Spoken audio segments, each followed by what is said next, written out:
Klaipėda – sveikas miestas. Sveika visuomenė – tai ne medicininis terminas. Tai tikslas, kurio visoje planetoje siekia Jungtinių tautų organizacijos padalinys – Pasaulio sveikatos organizacija. Šios organizacijos duomenimis tik 10% sveikatą įtakoja medicina. Visa kita lemia žmogaus gyvensena, jį supanti aplinka ir paveldimumas.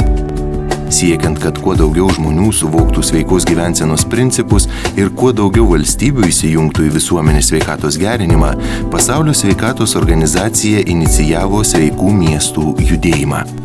Klaipėda taip pat tapo šio tinklo nariu ir per savivaldos instituciją siekia į visas sritis įtraukti sveikatos interesus.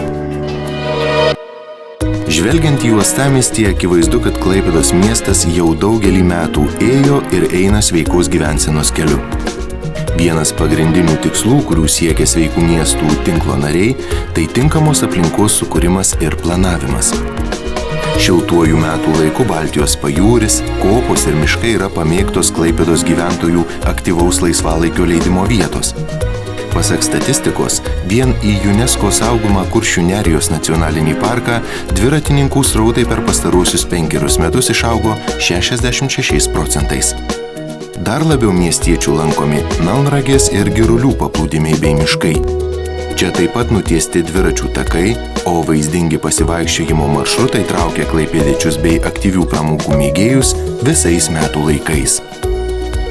Beveik visi Klaipėdos miesto gyvenamieji mikrorajonai taip pat turi savo poilsio ir pramogų oazes. Neabejotina, kad puikia infrastruktūra išpopuliarino Klaipėdoje dviračius kaip masinę laisvalaikio praleidimo formą ir padėjo susiformuoti daugybei kasmetinių renginių, skirtingų profesijų ir visuomeninių klubų dviratininkų žygiams, dviračių maratonui, mėgėjų varžyboms. Miesto gyventojai gali tenkinti ir kitus savo aktyvaus gyvenimo poreikius. Atnaujinami parkai, tvenkiniai, želdynai užtikrina gamtinę aplinką, kuri skatina miesto bendruomenės turiningą poilsį bei socialinę sąveiką. Pasibaigus šiltajam metų laikui klaipėdiečiams siūloma miesto savivaldybės administracijos finansuojama programa Sveikatinimo mėnesiai. Miesto gyventojai gali nemokamai lankyti šokių, jogos, aerobikos užsiėmimus, sportuoti treniruoklių salėse, lengvosios atletikos manieže ar paplaukioti baseine. Pasitelkiant visuomenines organizacijas, klaipėdiečiai kviečiami mokytis ne vien aktyvaus gyvenimo būdo, bet ir savitarpio pagalbos. Miestas geranoriškai įsileidžia ir visokeriopai remia sveikatinimo ir socialinės sąveikos renginius. Pavyzdžiui, Vilties bėgimą. Jo dalyviai prisideda prie Klaipėdoje statomo Švento Pranciškaus onkologijos centro. Akcijos Būk geras iniciatoriai Klaipėdoje padeda didinti kaulų čiulpų donorų gretas, o Visuomenės sveikatos biuras nuolatiniais renginiais ragina miestiečius daugiau sužinoti apie ligas, jų diagnostiką ir profilaktiką.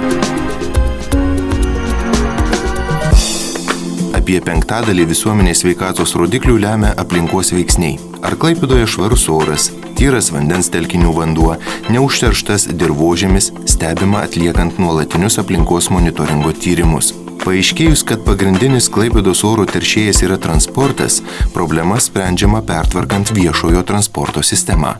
Oro tarša sumažėjo, kai mieste pradėjo važinėti dujomis varomi autobusai. O nuo 2012 metų Klaipėdoje maršrutiniai autobusai bus keičiami visiškai naujais ir daug ekologiškesniais. Taip pat tobulinamas viešojo transporto maršrutų tinklas, nes kuo daugiau klaipėdiečių persės iš savo automobilių į visuomeninį transportą, tuo mažesnis bus eismo intensyvumas ir oro užterštumas. Plečiantis uosto ir pramonės zonoms siekiama, kad kuo mažesnė įtaka būtų padaroma gyventojų aplinkai. Planuojant transporto koridorius iš uosto teritorijų tiesiami aplinkkeliai. Šiaurinis apvažiavimas nutiestas susisiekimui su Melnragėje įsikūrusiomis uosto bendrovėmis. Projektuojamas pietinis išvažiavimas, kad krovininių mašinų transportas iš jūrų perkėlos aplenktų miestą. Laisvojoje ekonominėje zonoje įsikuriančioms įmonėms keliami ypatingi aplinkosauginiai reikalavimai. Čia įsileidžiamos kompanijos tik su moderniausiomis gamybos technologijomis. Jų taršos rodikliai stebimi atliekant papildomus monitoringo tyrimus. Didžiulę įtaką oro užterštumui didmiesčiuose turi energiją gaminančios ir tiekiančios įmonės. Klaipėdos mieste šiluma tiekiama centralizuotai, gaminant ją iš gamtinių dujų bei biokuro. Miesto valdžia savo sprendimais neleidžia išardyti centralizuoto tiekimo tinklo. Tai pagrįsta tiek ekonominė, tiek ekologinė logika.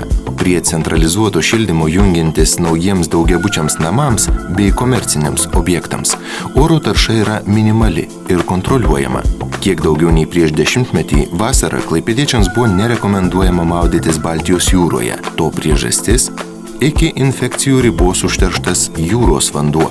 Klaipėdoje pradėjus veikti naujai regioniniai nuotekų valyklai, iš surenkamų nuotekų pašalinama iki 98% teršalų, o išvalytas skaidrus vanduo grąžinamas gamtai.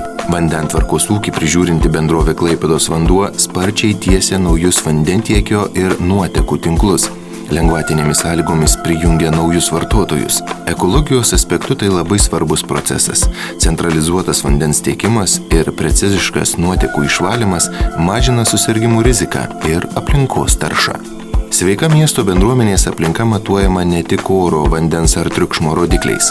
Netaip seniai miesto municipalitetas ėmė daugiau dėmesio skirti klaipėdiečių saugumui ir psichologiniam komfortui.